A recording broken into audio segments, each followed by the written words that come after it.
খেয়ে দিয়ে ছাদে এসেছি। এখানে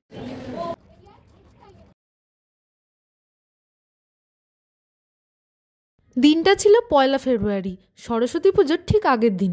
যদিও এবারে 2 দিন সরস্বতী পুজো পড়েছিল। কলেজে সেদিন ছিল অনেক কাজ, আর আমাদের বলা হয়েছিল গঙ্গা মাটি আর গঙ্গা জল নিয়ে আসতে। তো এই কাকুকে বলাতেই কাকু আমাদের গঙ্গা মাটি তুলে দিয়েছিল। হ্যাঁ হ্যাঁ, একদম একদম। ইস, তো এখানে এখন গঙ্গা মাটি শুকানো হচ্ছে, কিন্তু রোদের কোনো দেখা নেই। তো দেখি কখন শুকায়। লেপা হচ্ছে, লেপা। মাটিতে হবে না। তো এখন সরস্বতী পুজোর সকালবেলা, এখন বাজে 10টা। তো আমি মোটামুটি কিছুটা রেডি হয়ে নিয়েছি। এখন যাব কলেজে, গিয়ে অঞ্জলি দেব। লিপস্টিকটা পরা বাকি ছিল, ওটা পরে নিলাম। আর চুলটা একদম ভেজা, দেখি কি করা যায়। তো এখন কলেজ চলে যাই আর গিয়ে অঞ্জলিটাও দিয়ে নেব।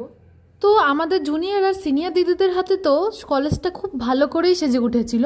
আর সরস্বতী মাকে কি মিষ্টি লাগছে না। এই তো দেখলাম ঠাকুর মশাই পুজোতে বসে গেছে, তো আমরা সবাই লাইন দিয়ে অঞ্জলি দিতে বসে গেছিলাম। আর ম্যামদের থেকে শুরু করে দিদিরা আমরা সবাই শাড়ি পরে আসায় কলেজটাকে এত কালারফুল লাগছিল না যে কি বলবো। আর দেখো ফুল দিয়ে কি সুন্দর এগুলো বানিয়েছে না দিদিরা, আমার তো খুব সুন্দর লাগছিল, চোখই ফেরাতে পারছিলাম। আর এই দেখো সেদিনকার কলেজে সব থেকে সুন্দর জায়গা এটা। বড় থেকে ছোট আমরা সবাই এখানে এসে ছবি তোলার জন্য একদম ব্যস্ত হয়ে উঠেছিলাম। আর এই দেখো আমাদের কলেজে দেওয়া সুন্দর সুন্দর কিছু আলপনা। সত্যি বলতে পুজোই মানুষের মনে আনন্দ ফিরিয়ে আনতে পারে। তো অঞ্জলি দেওয়া হয়ে গেলে আমরা সবাই বন্ধুরা ম্যামদের সাথে একটু ছবি তুলে নিয়েছিলাম, আর তারপর আমরা সবাই খেতে বসে পড়েছিলাম। আর এখানে একটু লিপস্টিকে রিটাচ করা হচ্ছে, বুঝতেই তো পারছো খাওয়ার পরে একটু লিপস্টিক উঠেই যায়। তারপর আমরা সবাই একটু ছাদে গেছিলাম। এখন আমরা একটু খেয়ে দিয়ে ছাদে এসেছি। এখানে একটুখানি ফটো ভিডিও তুলে নিচে চলে যাবো।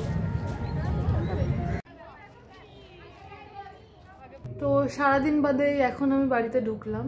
আর আজকে জানো তো আমার মা আর দাদা তিনজনেরই কলেজের পরে মাসির বাড়ি যাওয়ার একটু কথা ছিল, কারণ শুনছিলাম যে কালকে হয়তো কলেজ না গেলেও হবে।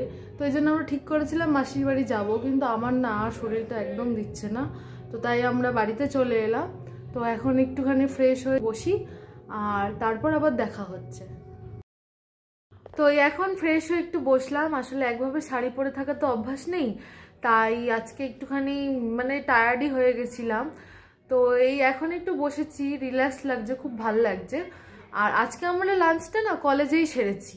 কলেজ থেকে আজকে আমাদের খাইয়েছিল বেগুনি, খিচুড়ি, বাঁধাকপির তরকারি, চাটনি, পাঁপড় আর একটা করে মিষ্টি। এছাড়া একটা পার্সেল দিয়েছিল যেটাতে ঠাকুরের একটু ফল আর মিষ্টি ছিল। তো আমার সারাদিনটা কিরম কাটলো সেটা তো তোমরা ভিডিওতে অবশ্যই দেখেই নিয়েছো। আর তোমাদের কেমন কাটলো, কিভাবে কাটলো সেটা কিন্তু আমাকে কমেন্টে জানাতে ভুলো না, আমি অবশ্যই দেখব। আর যদি ভিডিওটা ভালো লেগে থাকে তাহলে লাইক করো, কমেন্ট করো, আর চ্যানেলটা কিন্তু অবশ্যই সাবস্ক্রাইব করো। আজকের মতো আসছি।